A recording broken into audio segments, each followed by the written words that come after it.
Je me rappelle chaque instant maudit. Paul Belmondo, très affecté, fait une prise de parole dans la douleur. Ayrton Senna est brutalement décédé à l'âge de 34 ans lors du Grand Prix de Saint-Marin disputé sur le circuit des Imola. Un événement dramatique qui hante Paul Belmondo, fils de Jean-Paul et ancien coureur automobile. Il a rendu hommage au Brésilien iconique ce 1er mai.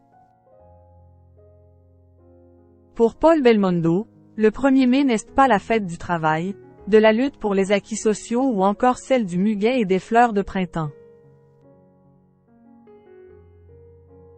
Non, cette date possède une couleur particulière et douloureuse puisqu'elle le ramène à une journée particulièrement éprouvante. Celle du 1er mai 1994. C'était il y a 30 ans mais il n'a pas oublié que c'est ce jour qu'Ayrton Senna est mort à l'âge de 34 ans.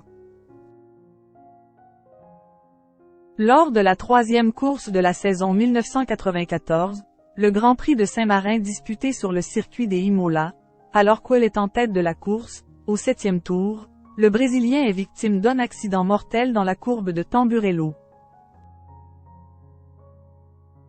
Un accident auquel des millions de téléspectateurs assistent en direct et qui provoque une émotion internationale. Cependant, le mari de Luana Belmondo et père de 3 enfants n'était pas un simple spectateur.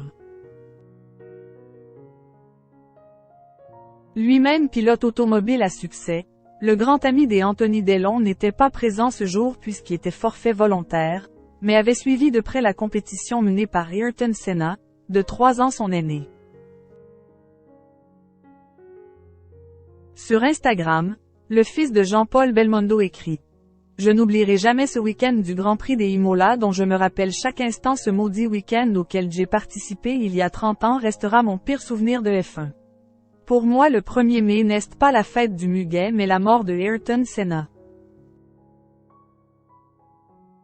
Sa mère Élodie Constant a d'ailleurs commenté la publication de son fils, avec un souvenir ému. « Une journée où j'avais tellement peur, on parlait d'un terrible accident et encore cette journée est bien triste. »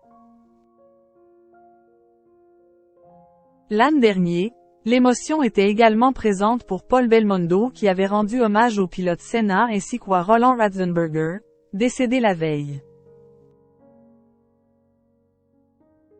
Ayrton Senna, une véritable icône dans le monde entier. L'émotion est toujours vive pour Ayrton Senna, 3 décennies plus tard. S'il est toujours adulé, il a aussi contribué à renforcer la sécurité en Formule 1. Les améliorations ainsi apportées font qu'un seul pilote a depuis trouvé la mort des suites d'un accident en F1, le Français Jules Bianchi, en 2014. Une longue enquête a permis d'établir que l'accident d'Ayrton Senna a été provoqué par la rupture de la colonne de direction de sa Williams et qu'une roue est venue heurter son casque. Alors qu'un bras de suspension a perforé l'habitacle lorsque la monoplace s'est fracassée contre un mur en béton, dans le virage de Tamburello. Avec 3 titres de champion du monde, 1988, 1990 et 1991, 41 victoires et 65 pole positions en 161 Grands Prix, Senna a bâti l'un des plus beaux palmarès de la F1, avec Lewis Hamilton, Juan Manuel Fangio, Michael Schumacher, Max Verstappen, Sebastian Vettel et Alain Prost. Prost reste indissociablement lié au destin de Senna. Non seulement, les 2 hommes ont été coéquipiers mais leur rivalité reste la plus farouche ayant existé en F1. Le Français a mis fin à sa carrière à la fin de la saison 1993 sur un dernier titre de champion du monde, quelques mois avant la disparition de Senna. « Je ne garde aucun mauvais souvenir de lui », assurait-il en 2018 au site motorsport.com. Si Senna a laissé un souvenir impérissable en tant que pilote, il se préoccupait également de la pauvreté dans son pays. Aujourd'hui, la Fondation Instituto Ayrton Senna, dirigée par sa sœur Viviane et sa nièce Bianca, s'occupe des enfants démunis, qu'Ayrton Senna, qui ne s'est lui-même jamais marié et n'a pas eu d'enfant, voulait aider.